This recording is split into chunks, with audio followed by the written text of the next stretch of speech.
This is a small manual clay interlocking block machine. This machine,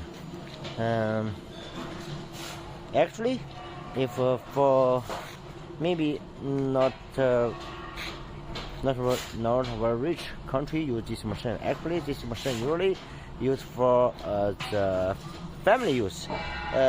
Rich family use this machine, produce clay blocks or cement bricks to build his garden, just for fun. They often use this machine. Maybe some area use this machine to produce bricks to build house. This is South Africa solid clay interlocking bricks.